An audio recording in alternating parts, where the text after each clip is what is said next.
Hello and welcome back to a long overdue Shakti Temple talk. I am Halo Soronko, founder of the School of Living Tantra and Temple Arts, Shakti Temple Arts, and I am here with you today to talk about sex and sexuality within the traditional tantric path. So as Westerners, if you happen to be a Westerner watching this, we oftentimes find a Western orientation to Tantra. I like to call it Neo Tantra. And Neo Tantra focuses specifically on sex and pleasure and relationship and intimacy and all of these beautiful things. However, traditional Tantra's orientation to sex is very different. So one thing you've maybe heard is people say that Tantra is not all about sex. This is very true. Couldn't be more true.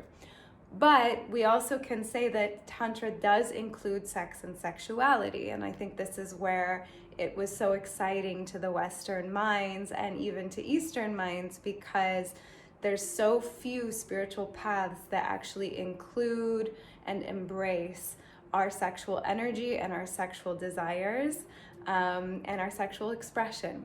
So Tantra does include all of these things, but not necessarily in the way that we think in the West. There can be a lot of exoticism when we start to move things from East to West. And there can also be a lot of like fantastical, magical thinking that comes along with it, which there's nothing wrong with it. We don't know what we don't know. But my hope is with this video, we start to like really clarify and get more of an idea of what that really looks like through the traditional tantric lens. So I'm speaking mostly from, there's many different lineages of Tantra, and I'm speaking mostly from a Sri Vidya point of view, although there's probably similarities with like Kashmir Shaivist traditions and like this. So where I want to start is that, you know, oftentimes in Neo Tantra, sex and sexuality is portrayed as this kind of like the end goal is to just live in a state of, you know, orgasmic bliss and turn on, and this idea of making love with life, which I actually really love, that idea. And Tantra, traditional path, really does have us reach for this place of ananda or bliss, but it's a much more subtle internal experience. So we are reaching, in a way, for the same thing. Now, one path has us reaching outward, one has us reaching deeply inward, and that's going to be where the bigger results come from. So what I want to say about this idea of kind of pleasure and orgasmic bliss and all of this that we see in Neo Tantra is that it's a limited view of life, right? In Tantra, in traditional Tantra, we don't negate that there's a lot of suffering in life, that there's pleasure, yes, but there's also pain, and there's this whole spectrum, and we call it, you know, we have our bondages and we have our liberations, and we're moving. It's a process of moving from bondage to liberation. And now we could say, you know, if we're looking at the lens of sex and sexuality, one of the places that we tend to be the most wound and bound is in our relationship to sex and sexuality. And I could go over the whole history of how this even happened in the human species. But the point is it's happened, and now where a lot of our bondage lies is in the realm of our relationship to sex and sexuality. And so we are moving that energy from a place of suppression or even excessive suppression or obsession, which commonly go hand in hand, to a place of liberation. But what we want to explore today is what would liberation actually look like if we're speaking of sex and sexuality, because what I see a lot in the Neo Tantra realm is this kind of, it falls from a place of, you know, if the scale goes too far in one direction, it tends to swing then too far in the opposite direction. So while so much of the world has been overly suppressed in the realms of sex and sexuality, Neo Tantra's kind of swung into the overindulgence, lack of solid boundaries and containment and a truly actually healthy relationship.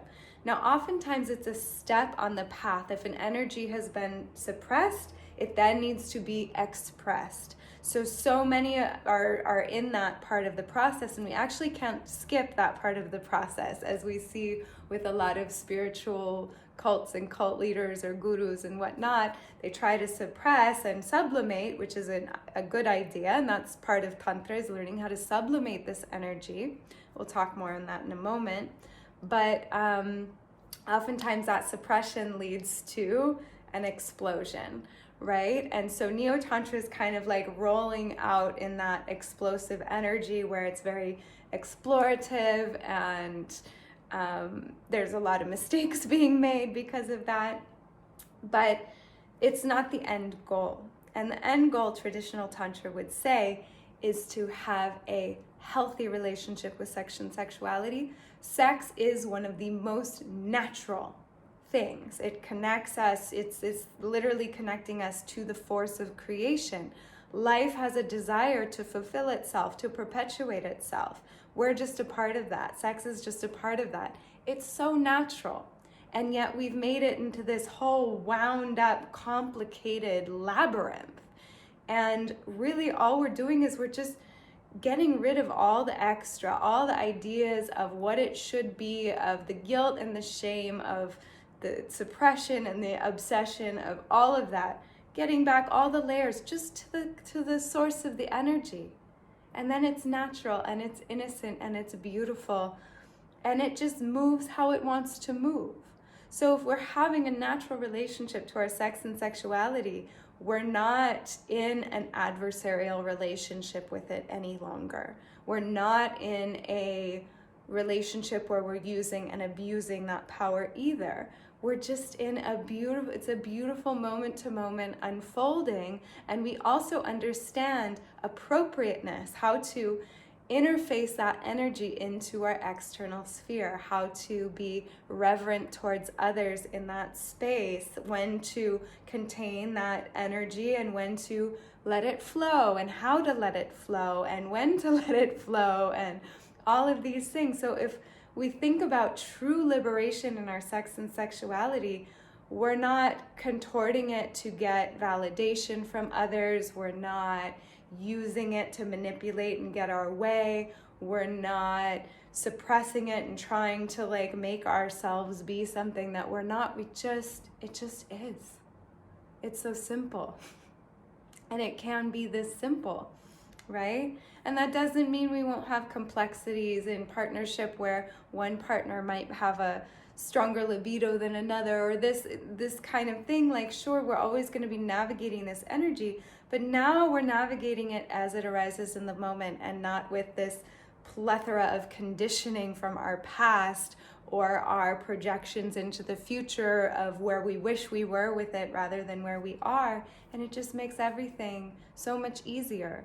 So in the tantric system, there are all these practices for sex and sexuality, but it's said that you have to be at a certain level of maturity to receive those teachings and practices, and most people aren't. So they were really saved for the adept practitioners because they had the maturity, and any sexual practices were not about pleasure in the physical sense, and they weren't even about pleasure necessarily in an energetic sense, or any sense for that matter. It was about using this rocket fuel and sublimating it, drawing it in and up and then circulating it and using it to connect us to divine consciousness. It was used as a jet fuel for our awakening, not a sexual awakening necessarily, a consciousness awakening, right? Because when the sexual energy starts to move in the body, ideally it connects us to the energy of the heart. It connects us to our wisdom, right? It's when these are compartmentalized and separated that we're not moving in totality or appropriateness or coherency with the whole.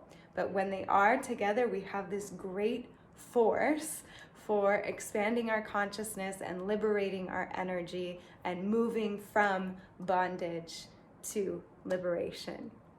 So there's so much more I could say. I'm gonna leave it at that, just a drop in the bucket. And I thank you for tuning in with me today for this just little tidbit of the difference between sex in Neo Tantra and sex in Traditional Tantra, and where we're aiming, where we're going on that journey. So I hope there were some gems in here for you, and thank you again for tuning in. And there should be another Shakti Temple talk coming sometime soon. All right, ciao.